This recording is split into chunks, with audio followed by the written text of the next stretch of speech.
9, 10.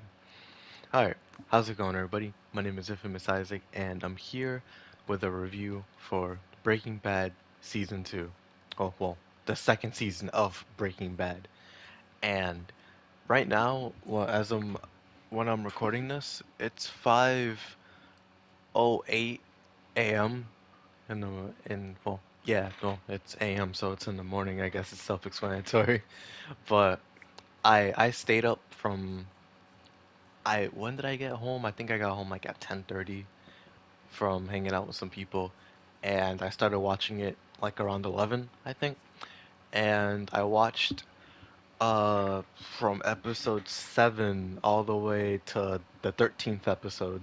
So I was just binging it the whole time, and I was playing the granddaughter event on the side as well. So it it took some time, but I had something to do in the meantime, so I wasn't just bored or falling asleep. So I managed to pull through, and I haven't stayed up this late in a grip, honestly, like a while. Probably like a year, honestly, probably around there. So I know when I go to bed, I'm going to feel it really, really bad. But as of right now, I'm awake, so I'm able to record this.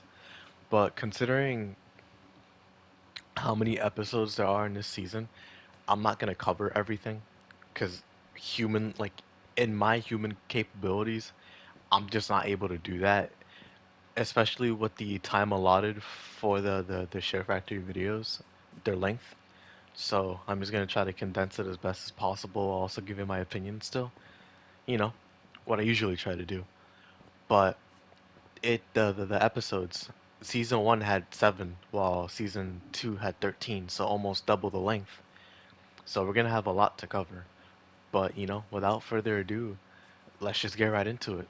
So, you know, season 2 continues where season 1 left off, where uh, Walter White and Jesse Pinkman are meeting up with their drug dealer, or not drug dealer, their distributor, Tuco, and it continues the scene from the first season, and stuff happens. Tuco murders one of his own men, all that stuff, and with that, Tuco drives off.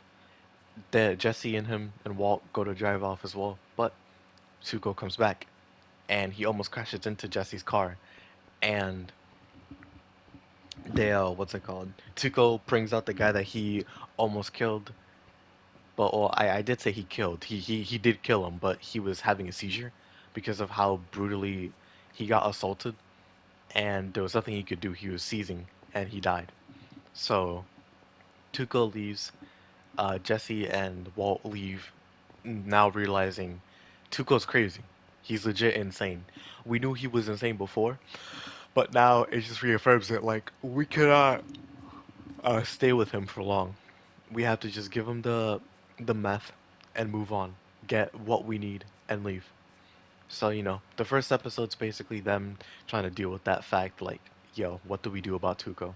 And it ends with Jesse pulling up to Walt's house, and he's like, "What are you doing here, bro? No contact, remember?"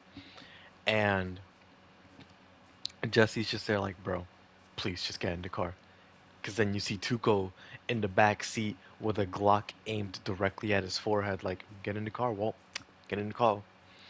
And that's where episode 1 ends.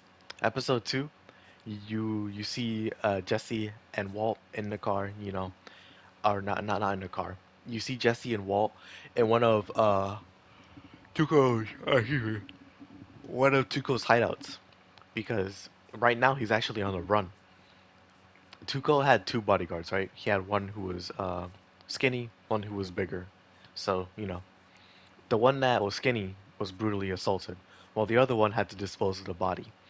And while they left, the bigger one went to go make a burial site for the skinny one, but a car fell on top of them because they were in a junkyard. So he died eh, by accident. And Hank, Walter's brother-in-law, there you go, found the body with a bunch of DEA agents, which is just, you know, a Drug Enforcement Association, I think is what they're called in the show. he shows up with all of them, and they're like, "Oh, what happened? Did Tuco kill him? Tuco Salamanca? Well, what happened?" And Hank realizes this was just an accident, but he is one of Tuco's men, so all that.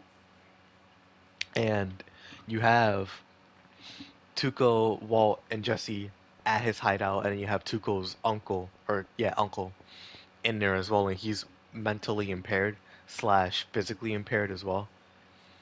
And he was an old timey gangster, right? Before that happened, and Tuco's taking care of him now. But because because the DEA is hot on Tuco's tail, they raided his establishment, and now he's hiding out. And he's gonna take Jesse and Walt.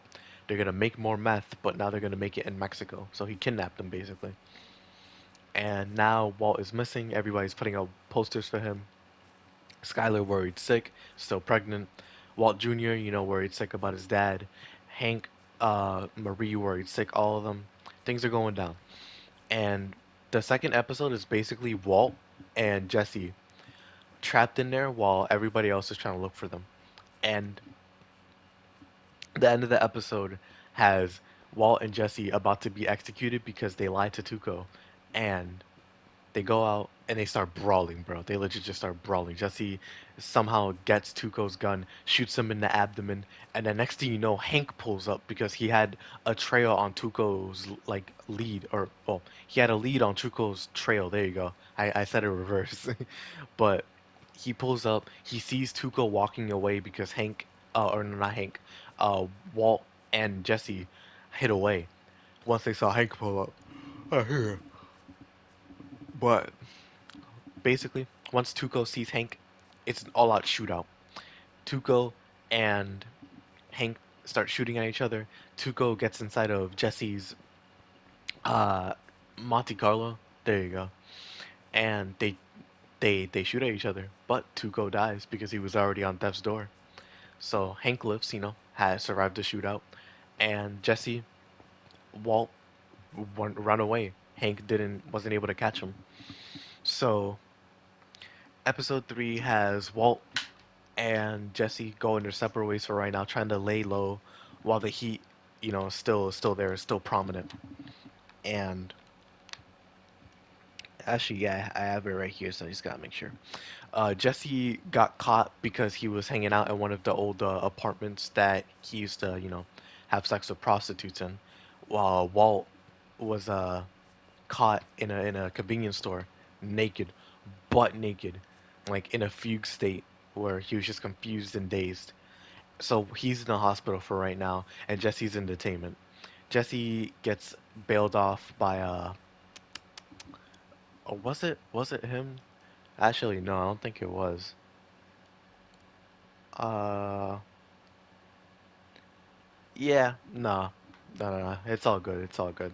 It's so Jesse just gets off because he has help from people he know. He has connections, all that. Everything's good. And Walt, still in the hospital. He's trying to get back to cooking, but things aren't going too good.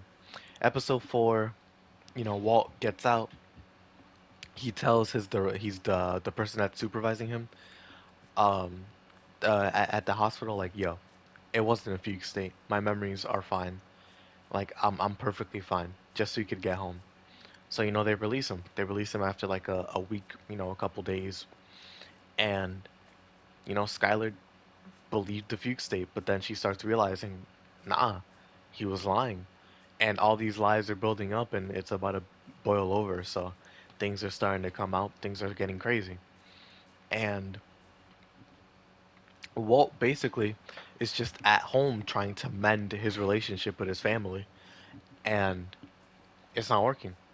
Hank, or not Hank, Walt Jr., who now goes by Flynn by his other friends, and just in general, he's just he loves his dad, but he's giving him the silent treatment as well.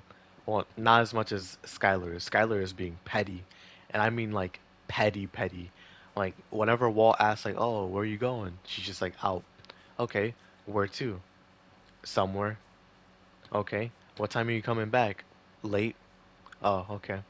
That's great. Well then, like, man, I know why she's doing it, and obviously I don't condone it because I don't condone either side of this, but man, it's annoying. Like that treatment is super annoying, bro. Like, oh my gosh. But I guess it's justified in her eyes, you know. It's the same treatment that Walt was giving her. So it's just recompense if you look at it like that. But you have episode 5. Yeah, there you go. Episode 5. So you have Walt. Oh, wait. Oh, shoot. Okay, yeah, yeah. So you have Walt and Jesse trying to bounce back, right, from Tuco. They're trying to have a different distributor, and they just thought, all right, why don't we distribute it ourselves? And Jesse this time knows, like, all right, we're doing it my way because last time we did it your way, we ended up with Tuco. That's not happening again, and we're not having another Crazy Eight situation in season 1. So, he calls up his buddies, Badger, Skinny Pete, and Combo, and they're just like, all right, we'll distribute. You give us some money. We'll split it between us. We'll make the meth, and everything will be good, right? So it's basically Walt and Jesse are the kings. Skinny Pete, Badger, and Combo are the distributors, and the buyers are out there. That's basically what's going on. While Hank is still trying to recover from the shootout, he's feeling some type of way. He's feeling weird, all that. He got a promotion, so he's gonna be out in El Paso in New Mexico and all that. So that's gonna be interesting. But yeah. Meanwhile, Skylar being Skylar, being petty, Marie being Marie, being dislikable, and Walter Jr. being the goat. So things are going good. Things are going good. You get to episode 6, and you have what's this dude's name? Actually, oh, I skipped the episode. There you go. Okay, so this episode was hard to watch, like really hard to watch because of the content in it. So as Jesse and Walt are building up their credibility in the streets. You know, some crackheads, some meth addicts are mug Skinny Pete for his meth and for his money. So Walt is like, all right, why did I get less money this time? And he's like, because one of my guys got mugged, right? So don't worry about it. It's just uh broken goods. It happens all the time. And he's like, nah. What you're gonna do is you're gonna deal with it. And he hands him the gun. And this episode is Jesse dealing with it. He doesn't deal with it very well. Now, let me explain. So, Jesse goes to the house. He's ready to shoot up the two people, kill them, and leave like that. He's just ready to do it. But then he enters the house and he sees a child there. And that makes it way harder than it needs to be. Because Jesse is a good person. Well, okay, Jesse from time to time can be a good person. He's a better person than Walt. I'll say that for sure. Jesse Pinkman is a better person than Walter White because he has sympathy. He has sympathy and he still has his emotions intact. He still feels for people even if they've done wrong by him. But, his kid is or their kid is there and he's taking care of him for a little bit because they're not here yet. And they pull up. Jesse's like, "Yo, give me the money and the meth or I'm blasting you both." And he's like, all right, or well, the guy in the relationship is like, yo, I have an ATM in the back. We stole it, all that, victimless crime. And while he says that, it shows a guy in the convenience store blasted, pump blown through his chest. So no victims whatsoever, quote unquote, whatever. And for most of the episode, he's just trying to open the safe, and Jesse gets the gun pulled on him. He gets hit in the back of the head with a glass bottle. He's knocked out, and the two meth heads are fighting because the guy called the girl a skank. The girl doesn't like being called a skank. So while he's under the ATM machine, she pushes the ATM machine onto him, and it squishes his head, therefore murdering him. And Jesse sees all this, and he's just tweaked out. He's actually scared. He doesn't know what to do because she was tweaked off of meth the whole time. So she's gone. She isn't liable to do anything or retaliate. So he's just like, all right, okay, I need to call 911. I'm not gonna directly call. I'm just gonna be like 911. I'm gonna dial it and then I'm gonna go. He goes to the kid, he brings him outside, he blocks his vision so he doesn't see, and he's like, yo, we're gonna play peekaboo, alright? You stay here, do not go inside, just listen to me, alright? Have a great life, please. Do not go inside. And he leaves. And he goes back to his house. And by the way, I forgot to mention his house that he used to live in, he got kicked out of it because his mom was the co-owner, but after getting caught by Hank and all that, they, they kicked him out of it. So now he lives in a new house with a new girl named Jane and all that.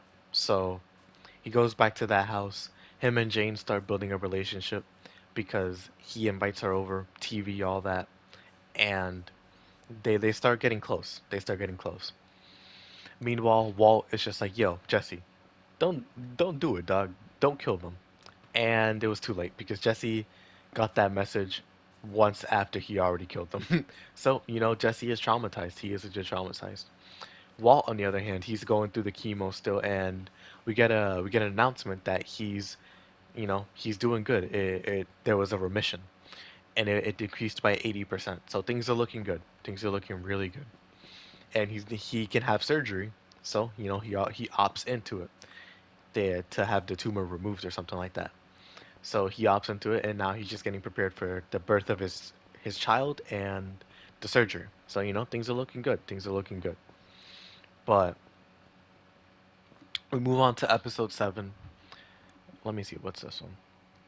Ah, this one's messed up. This one's really messed up. So episode 7 is, you know, Walt, well, you don't know yet if you haven't watched it, but Walt and Jesse using the status of Jesse witnessing the murder to build up street credibility, right? Because they heard that he went to go kill them and there was a murder, so obviously they're going to blame it on him.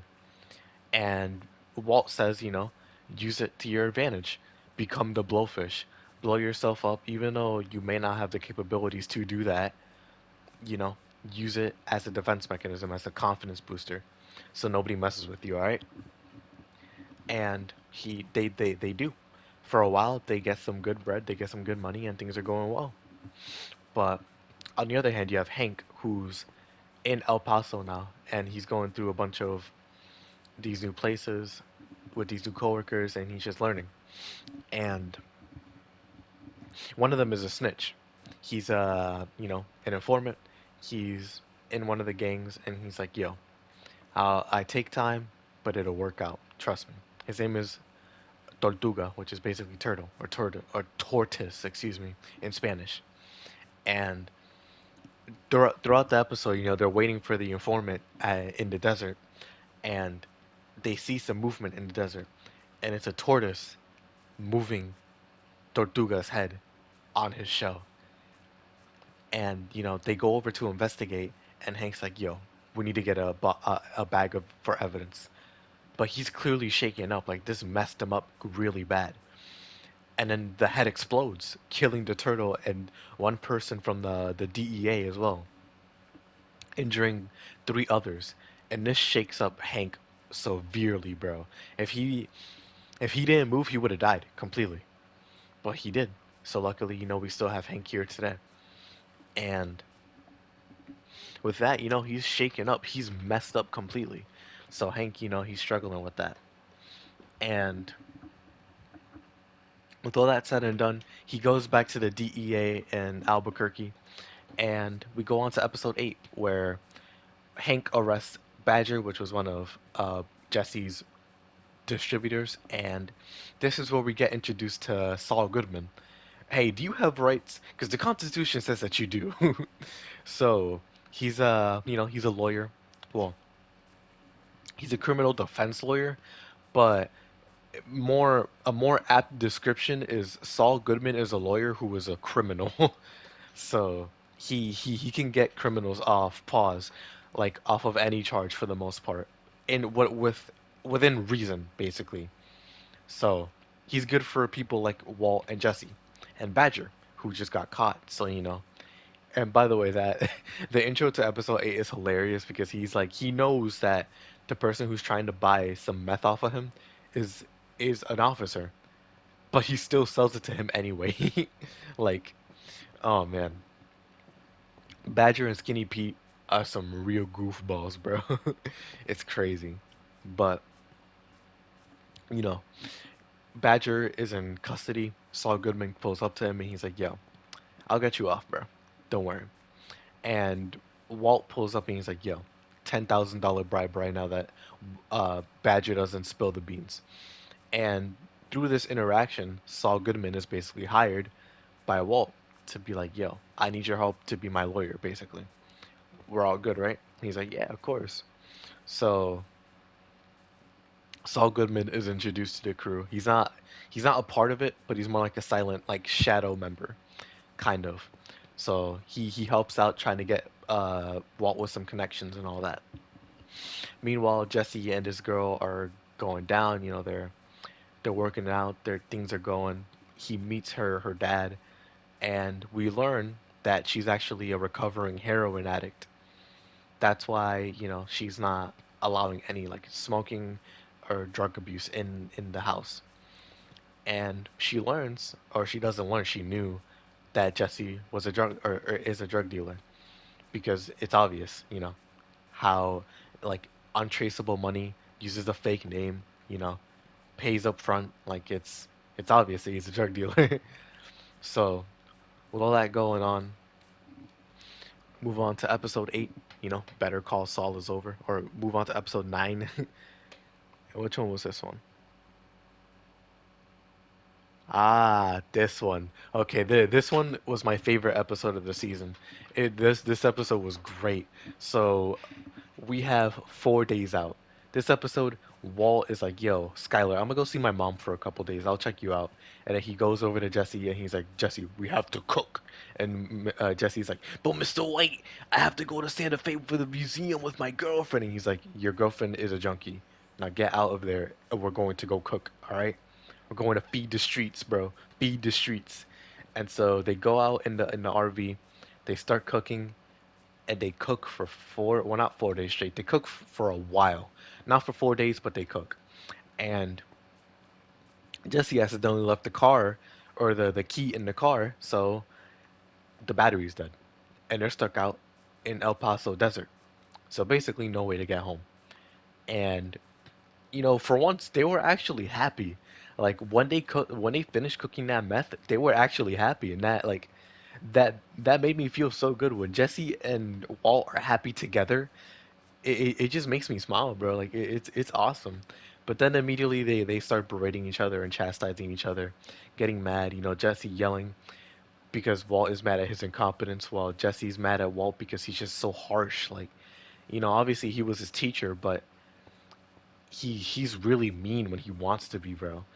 And like both of them aren't the good guys either. Like both of them are at fault for what's happening. Like Jesse can go too far sometimes, his emotion, the drugs, being an addict basically. While Walt also lets his emotion fly off the handle and he's just very volatile basically. Like obviously he cares about Jesse, but at the same time he doesn't. On one minute it will be like, all right, you killed a couple people, you saw somebody die, but what about the money? Or Badger? Okay, he got arrested. Who's that? But at the same time, he'll also care about Jesse himself. Like, oh, I'll take care of you. Don't worry. I'll basically consider you a nephew type thing. And it's like it's conflicting, but I guess it's just a human nature, considering how Walt is, where he's a habitual liar, but also he's doing it for his family. Like, it's difficult. It's really difficult. But they're stuck out there for a while, like 4 days counting. And but the way that they do it, the way that they fix it, is they come up with fake like makeshift batteries to jumpstart. I think jumpstart is the word. Jumpstart the RV, and it works. They were running out of water because the generator that they have, the backup generator, exploded, and Jesse poured all the water that they had on it instead of just using the fire extinguisher that they have for the meth. So that wasn't the best moment for him, but what's it called? They go back. Walt goes back home, everything's good. And oh my goodness. So, the chemotherapy is going on. Walt starts building a place at the bottom of the house because the water starts leaking through it, and he basically transforms it into his own cellar so he can put all his money there. And that's an ongoing thing. I know because I've seen the clip of like, "Where's the money, Skylar? I gave it to," or actually, I shouldn't say it. That's a huge spoiler. But I seen the clip because one of my friends showed me it before I started watching it. Like, where's the money, Skylar? It's so messed up, but it's so funny out of context. But yeah, we progress, go on to episode 10. Um, yep, Walt learns about his. Oh, geez, sorry, this episode's pretty messed up. So, episode 10, Walt learns about the news of his cancer. I said it a little early, but this is when it happens. And he has a whole scene in his house when they're celebrating his cancer. And Walt Jr. and Hank are all sitting at a table, right? Walt and Hank are drinking, and Hank is like, "Yo, I'm telling you all this story about whatever, about the shootout, all that, so on and so forth." And Walt pours another one for Hank. He pours one for himself, and he goes over to Walt Jr. and he pours one. And like, uh, if your parents are those type of parents, and not like in like a bad way, but more like, you're old enough, you're like 16, you're close. Having like one drink for one celebration isn't gonna hurt you. It's gonna be all right. So he gives him a drink, and he's like, "All right, you know what? That's perfectly fine. Go ahead, Walt Jr. Drink up." He drinks up. He's like, "Yo, I did it. I drink it." And then Hank finishes his drink. Walt finishes his, and then he refills it. But then he refills Walt Jr.'s again. And then Hank is like, "Yo, wait, chill, chill, chill, chill. One was good, but two was too many." And he's like, "Listen, it's all right. It's celebration. It's all good." They all drink it, and then he refills all of them again. But then Hank is like, "Yo, Walt, seriously, stop. Like, this is too much." And then Walt, like, or Hank put his fingers over the cup for Walt Jr.'s cup, and Walt, being the most disrespectful nigga I've ever seen, bro, he pours the cup, or he pours the beer or the alcohol through Hank's fingers into the cup. And Walt is like, "Don't you dare try to tell me what to do about my son, my house, my bottle, my rules." And he takes the bottle away from Walt, and Walt stands up and he's like, "Yo, give me back the bottle." And he's making a scene, and Hank's just trying to handle this maturely, like, "Yo, listen, it's all right. We've had enough to drink. It's all good." He's they're staring down each other, and they diffuse the situation, but Walt basically snapped for no reason. He legit just snapped. He was power tripping. That's the best way to describe it. He was power tripping, and it boiled over in that scenario. And you have the other thing going on where Walt is also trying to find a new distributor because Badger's locked up and all that. Skinny Pete and Combo aren't cutting it, so he's trying to find a new distributor to sell, to outsource. And Saul is trying to help him out with that. So you go to episode 11, Mandala, yeah. Yep. So this episode deals with a very heavy subject of death and heroin abuse. So, be warned. But uh, Walt, or not Walt, Jesse's friend Combo is out on the street peddling drugs, all that, and some people pull up on him because he's in their territory, and a kid pulls up to him and he's like, "Yo, what you got over there?" And he's like, "What? Yo, kid, get out of here, bro. You do not want to be here right now." And the kid goes behind him and he pops him straight in his stomach, bro, and then he shoots him again and again and again. And it turns out that the guys that were staring at him hired the kid, outsourced him to shoot the guy, to shoot Combo. So Combo is dead. One of the drug dealers. He he died in a shootout, or not shootout, in a shooting. So because of this, Walt has to find somebody else to be a distributor, like an established distributor, not somebody like Tuco or Crazy Eight. So they go over to Saul. Saul's like, "Yo, I got somebody." And through sheer determination and will, he goes to Los Pollos Hermanos. Uh, Jesse's messed up by Combo's death, but he still goes there anyways. But he's like, nah, actually, never mind, bro. I'm done. I'm not going over here. And it's just Walt over here. But he's waiting. He's just waiting and waiting, and nothing happens. So he goes back home. He calls Jesse. He's like, yo, what happened, bro? What happened? Like, why weren't any of them? Why didn't nobody meet up with me or whatever? And he actually did. Saul tells him like, yo, you did actually meet the person. I don't know who they are, but you did meet the person. They're very confidential. And Saul says, like, you and him are very alike, so you'll know him when you see him. And Walt goes back while Jesse's shooting up heroin with his girlfriend now because she's a reeling heroin addict and she has her counsel or her interventions, all the time. Her dad's forcing her to go. She's 27, by the way, when this is made. Like she was born in 1982, so all that. But they're doing drugs basically. Jesse never did heroin before. He only did meth and he smoked. But now he's doing heroin and that's messing him up, bro. Messing him up completely. But yeah, he's going through it. Things are going bad for him, reeling from the death of a friend. Not good. Not good whatsoever. But Walt, he goes to Los Pollos Hermanos again, a restaurant, a chicken restaurant, or fast food chicken restaurant, and he meets up with Gustavo Fring, aka Juan Carlo Esposito, who, one of the best actors I've ever seen. He's really good. He's really, really good. Like he can just switch between, "Hi, welcome to Los Pollos Hermanos. How may I help you?" To, "You aren't like me, Mr. White.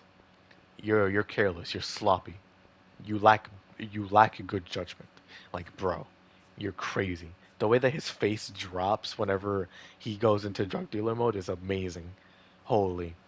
But yeah, so he manages to strike a deal with Gustavo Fring, and basically things are going good right now. Or not going good, but like things are going better. So episode 12, you have um Walt going over to Jesse's house, or I think episode 11 or episode 12, like early episode 12 around there. Um, Walt goes over to Jesse's house because he needs to get the drugs for Gustavo, right? He was just like, yo, 1 hour, meet me over at this place, blah blah blah. If you don't make it in time, don't even bother showing your face here ever again. And he does it. He makes it in time, but he didn't make it in time for one important thing, his daughter's birth. So he rushes over there, all that. Everybody's there. He's like, "Oh, dang, I'm sorry I missed it, but whatever, I'm here." And Jesse, you know, he goes over to Jesse's house again because he went over there for the meth, but he was doped up, so he wasn't conscious. And he goes back. He's like, "Yo, Jesse, your girlfriend is cracked out of her mind." Or no, no, no. Jesse meets up with him in the school, and they start talking about that, and it leads to an argument, a dispute, because Jesse's not gonna get his money until he's good off of the drugs, until he's done. He's rehabilitated. So that causes problems. His girlfriend's like, "Yo, tell him to give you your money," and so they blackmail Walt and all that. Walt brings the money, and Jesse and her are like, "Yo, we can leave. We can start a new life. We can stop the drugs." And they're just all hopeful and everything. And then Walt goes back to the house because he met somebody at the bar, which was actually Jane's dad, who we saw before. And they're talking and all that. And Walt's asking for advice, like, "Yo, what do you do about a family member that you care a lot about?" And he's just like, "Just never stop believing in them. Never leave, because all you can do is just be there for them, help them out as much as you can, and whatever they accept is whatever they accept." So he goes back to Jesse and he's like, "Yo, Jesse," and then he sees his girlfriend having a seizure, an overdose actually, an overdose slash seizure, and she dies. She dies right in front of Walt, and Walt, he doesn't say anything about it. He leaves to go back home, and this is where episode 13 starts, where Jesse calls him. He's like, "Yo, my girlfriend died, bro." He's like, "Oh, all right, what happened? What happened? All right, call Saul Goodman. We'll figure it out." And they dispose of the body, or no, no, not dispose. They get rid of the evidence that shows it's a drug overdose. The ambulances come in. Uh, Jane's dad shows up. He's just hollow right now. He lost his daughter, and he doesn't know what to do. So while all that's going on, Walt is losing his family more and more. Like they put up a fundraiser for him, but Walt's prideful, so he's basically not accepting it. But all that's going on, everything's coming down. Like Walt went in for his surgery, he's successful, and when he goes back, or one important moment was he or Skylar asked him, "All right, where's your phone at, so I can take it with me?" And he's like, "Which one?" And the reason he said that is because he was in a relaxed state because he was off the anesthetics. So um, he let that slip out, and the reason why that's bad is because multiple phones, Walt having multiple phones has come up before in conversation, but he's denied it the entire time. He's lied and lied about it. Walt is a man who's built his whole um, existence as of up to this point, like from 50 years old up to, until the most current part that I'm at, off of lies.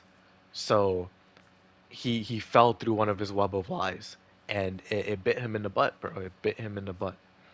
So once everything was all well and good with the surgery, he goes home with Skylar, and Skylar's like, "Yo, Walt, I want you out of the house by Monday.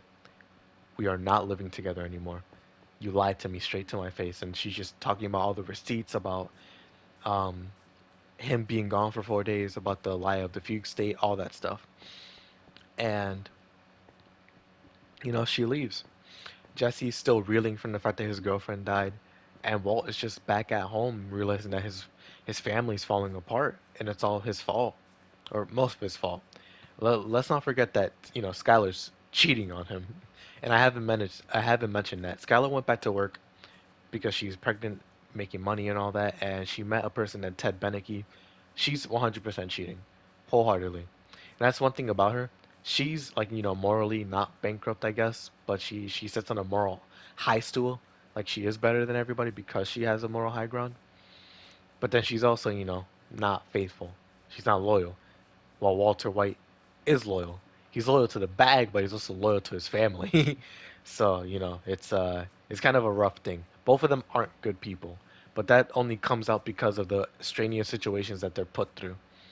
But that's a different story.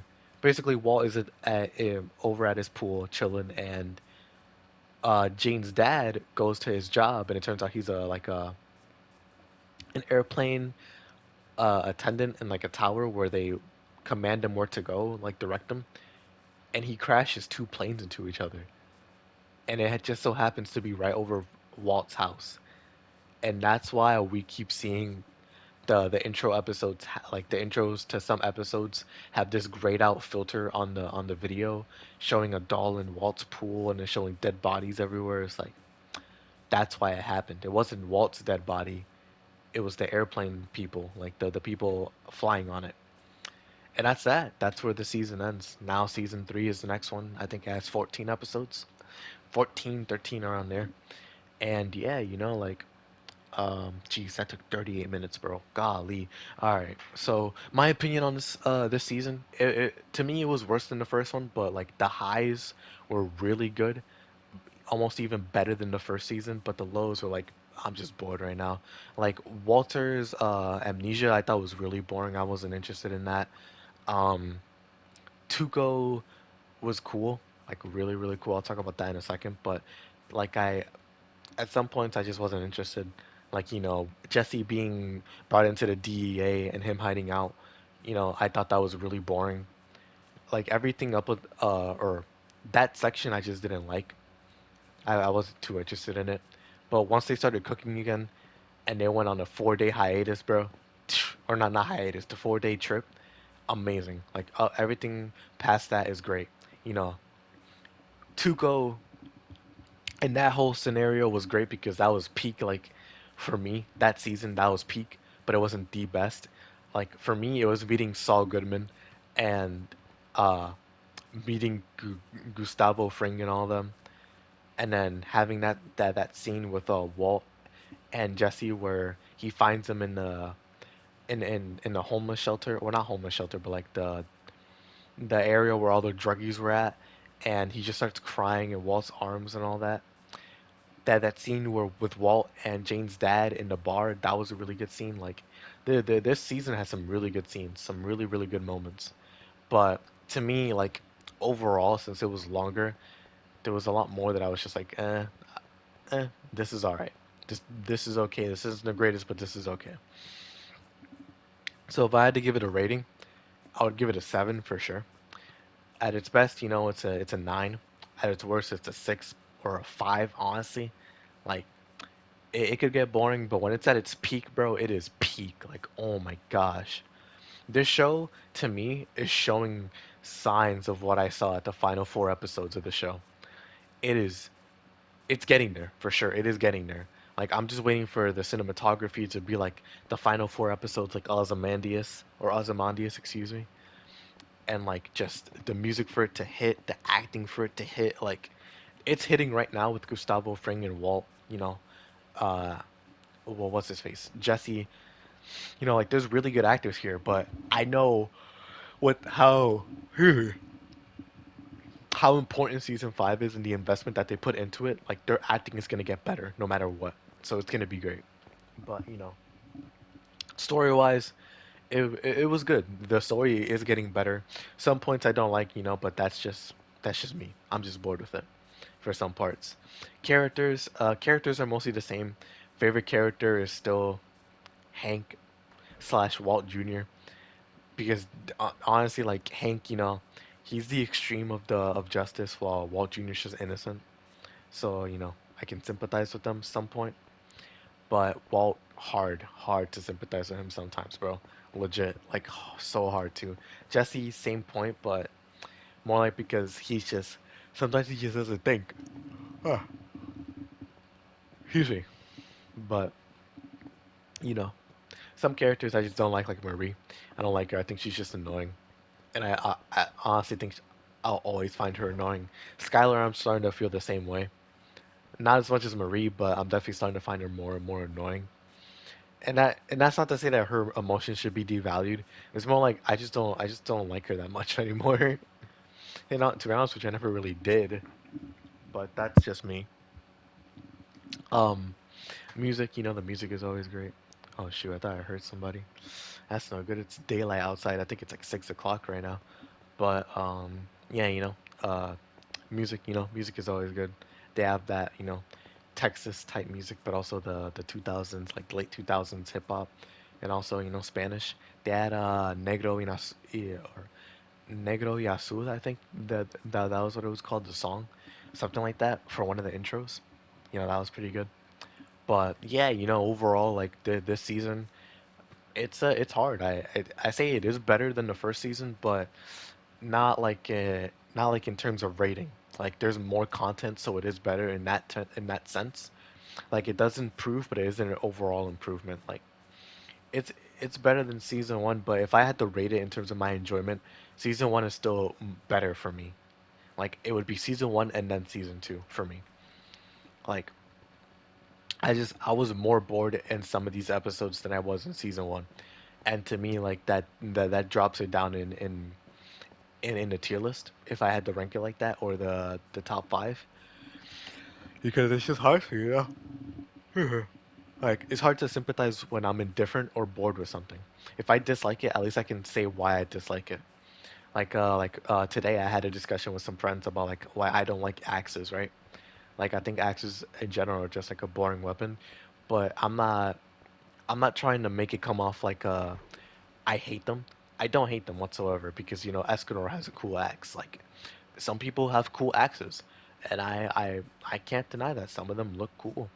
But to me, in general, just axes are I'm indifferent towards them. I have no feelings toward them. I don't like them. I don't hate them. Some of them are cool. Some of them are not. Some of them I find boring. Some of them I don't. It's just indifference. And with indifference, I feel like that's worse than disliking something completely because at least you feel something when you dislike something.